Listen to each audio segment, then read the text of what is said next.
Have you ever wondered why you have chronic lower abdominal pain or unusual vaginal discharge of unknown cause? Well, this is a condition known as pelvic inflammatory disease or PID. If you want to understand what PID really is, what causes it, how do you know that you have PID, how do you prevent it, its treatment, and what really happens if you leave it untreated, then watch this video to the end to understand this condition better. Hello there, I'm Dr. Lucy and this is Know Your Health with Dr. Lucy, a space where we share everything related to your health and understanding your body better.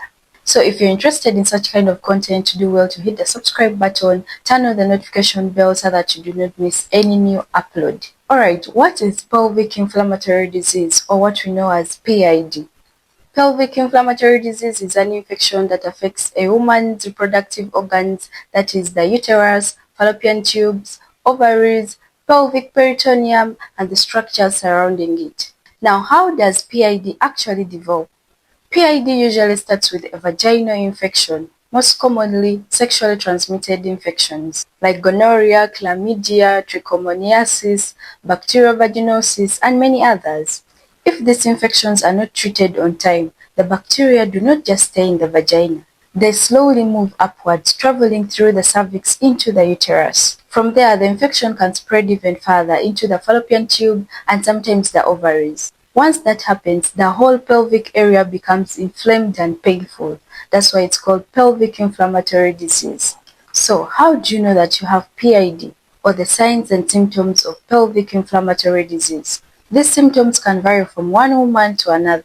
Some women may have very strong signs, while other women may hardly notice any sign until the infection is already advanced. Here are the most common symptoms most women always have. Number 1, pain in the lower belly or the pelvis. This is usually the main symptom of PID. It can feel like a dull ache or sometimes sharp cramps on your lower abdomen. 2, unusual vaginal discharge. This may look thicker than usual. It has an unpleasant smell or change in color. 3, pain during sex, especially deep pain in the lower abdomen. 4, pain while urinating. Burning or discomfort while urinating happens when the infection irritates the surrounding organs like the bladder, the kidneys. 5, irregular periods or spotting. Now, some women can experience bleeding even when they are not seeing their periods, or bleeding during sexual intercourse. 6, fever or chills. This is a sign that the infection is now more severe. And finally, nausea and vomiting, which happens in very serious cases. Now, how is pelvic inflammatory disease treated? The main treatment is antibiotics. We usually prescribe a combination of antibiotics that will cover all the common bacteria that cause pelvic inflammatory disease. That's why it's very important for you to see your doctor so that he or she can prescribe the right treatment for you. And remember that it's very important to take the entire dose of medicine even if you feel a little bit better after a few days, because stopping the medication too early can leave some bacteria behind and cause the infection to come back again. If the infection is severe or the woman is very sick, she may need to be treated in the hospital where we use IVs or a drip. Another important part of treatment is that your sexual partner also needs to be treated. If not, you can get reinfected even after finishing your medication. During treatment, we usually recommend avoiding sex until the infection is completely cleared. Have adequate rest and hydrate yourself with plenty of fluids. Have a follow-up appointment with your doctor to make sure the infection is fully cleared. In some rare cases, if PID causes an abscess or severe damage, then surgery may be needed. But this is not common if the condition is treated early enough. So what happens if PID is not treated early enough, or what we call complications of pelvic inflammatory disease?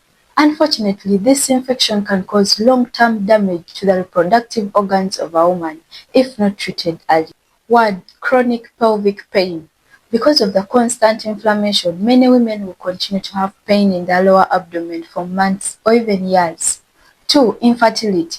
This is one of the most serious complications of PID.